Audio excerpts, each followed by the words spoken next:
நீங்கள் விரதம் இருக்கும்போது உங்கள் வேண்டுதல் கேட்கப்படலையாங்க? ஏன்னு கேட்குறீங்களா? கார்த்திகை மாதம் வந்தால் விரதம் இருக்கிறீங்க, லெந்து நாட்கள் வந்தால் ஃபாஸ்டிங் இருக்கிறீங்க, ரம்ஸான் வந்தால் நோன்பு பிடிக்கிறீங்க. என்னத்தான் நாட்கணக்கில் விரதம் இருந்தாலும் உங்கள் வேண்டுதல் கேட்கப்படலையாங்க? இறைவன் வேண்டுதலை ஏன் கேட்கலன்னு தெரிஞ்சுக்கணுமாங்க? அப்போது இதை கவனமாக பொறுமையாக கேளுங்க. எல்லாம் வல்ல இறைவனை நோக்கி நாம் விரதம் இருக்கும் முன் பண்ண வேண்டியவை மற்றும் பண்ணக்கூடாதவை இரண்டையும் நான் உங்களுக்கு சொல்கிறேன். முதலாவது என்ன பண்ணக்கூடாதுன்னு பார்க்கலாம். அநீதி செய்யக்கூடாது. நீதி இல்லாத எந்த காரியங்களிலும் ஈடுபடக்கூடாதுங்க. நம்பர் 2, நம்முடைய சுய இச்சையின்படி நடக்கக்கூடாதுங்க. சிந்தனையில் பாவம் இருக்கக்கூடாது. நம்பர் 3, நம்முடைய வேலைகளில் தீவிரம் செலுத்தக்கூடாதுங்க. நம்முடைய சிந்தையை இறைவனை நோக்கி செலுத்தாமல் இருப்பதுங்க. நம்பர் 4, வழக்குக்கும் வாதுக்கும் துஷ்டதனம் செய்வதற்கும் நாம் போகக்கூடாதுங்க. நம்பர் 5, பொறாமை எரிச்சலுள்ள கடின மனதுடன் இருக்கக்கூடாதுங்க. இவைகளில் ஏதேனும் உங்களில் காணப்பட்டால் அதை சரி செய்து கொள்ளுங்கள். இரண்டாவதாக, நம் வேண்டுதல் கேட்கப்படவும் இறைவனை நம் வசம் இழுத்து கொள்ளவும் மகிழ்விக்கவும் என்ன பண்ண வேண்டும் என்பதை பார்க்கலாம். நம்பர் 1, பசி உள்ளவனுக்கு உன் ஆகாரத்தை பகிர்ந்து கொடு. நீங்கள் இருக்கும் இடத்துல உங்களுக்கு தெரிஞ்சவங்க வறுமையில் இருக்கிறாங்களா? ஒரு நேர சாப்பாட்டுக்கே வழி இல்லாமல் இருக்கிறாங்களா? உங்களால் ஒரு நேர சாப்பாட்டுக்கு உதவ முடியும். ஆனால் உங்கள் இருதயத்தை கடினப்படுத்தி வச்சிருக்கீங்களா? ஈகைனா என்னதுங்க? ஏதும் இல்லாதவனுக்கு கொடுப்பதே ஈகை.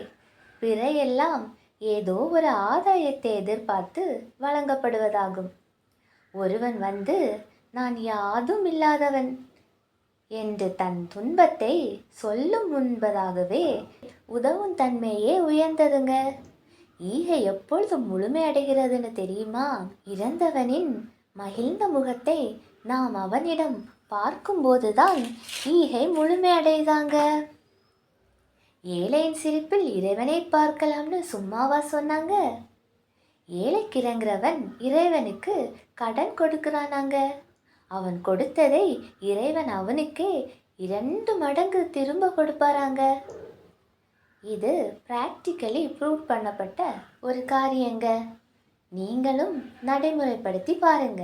வீடு தேடி தர்மம் கேட்க வாரவங்களை எத்தனை நாள் நம்ம ஒன்றும் இல்லைப்போ என்ன சொல்லியிருக்கோமா? கவனம், இறைவனும் ஏழை மாதிரி நம்ம வீட்டுக்கு வருவாராங்க. என்று இறப்போர்க்கு இல்லை என்று மறுக்கவே கூடாது, அது பாவம்.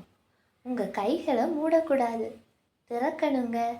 எப்போதும் ஏழைகள் மேல் சிந்தை உள்ளவர்களாக இருக்க வேண்டும். அப்போ உங்கள் வேண்டுதலை இறைவன் கேட்பாருங்க. நம்பர் 2, துரத்துண்ட சிறுமையானவனை வீட்டிலே சேர்த்து கொள்ள வேண்டும். வீட்டிலிருந்து துரத்தி விடப்பட்ட ஆதரவற்றவர்களுக்கு ஆதரவாக இருக்க வேண்டுங்க. நம்பர் 3, வஸ்திரம் இல்லாதவனை கண்டால் அவனுக்கு வஸ்திரம் கொடுக்க வேண்டும். உங்களிடம் 2 ட்ரெஸ் இருந்தா ஒரு ட்ரெஸ்ஸை கொடுங்க. பீரோவா ஆடைகளை சேர்த்து வச்சிருக்கீங்களா?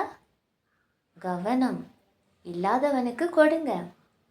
நம்பர் 4, உன் மாம்சமானவனுக்கு உன்னை ஒழிக்கக்கூடாது. அப்படின்னா மனைவி கணவனுக்கு தெரியாமல் தப்பு செய்துட்டு அதை கணவனிடம் சொல்லாமல் மறைக்கக்கூடாது. அதே மாதிரி கணவனும் தப்பு செய்துட்டு அதை மனைவியிடம் சொல்லாமல் மறைக்கக்கூடாதுங்க. இவைகளெல்லாம் செய்யும்போது என்ன நடக்குன்னு தெரியுமாங்க? அப்பொழுது நீங்கள் இறைவனை நோக்கி சத்தமிட்டு கூப்பிடும்போது அவர் பதில் கொடுப்பாருங்க. உங்கள் இருள் நீங்கி உங்கள் வாழ்க்கையில் வெளிச்சம் உதிக்குங்க. உங்கள் வாழ்க்கையில் குறைவென்பதே இருக்காதுங்க. எல்லாமே நிறைவாக தான் இருக்கும். நன்மைகளை செய்து விரதம் இருங்க. இறைவன் உங்கள் வேண்டுதலை தள்ளவே மாட்டாருங்க. Wait for the next video.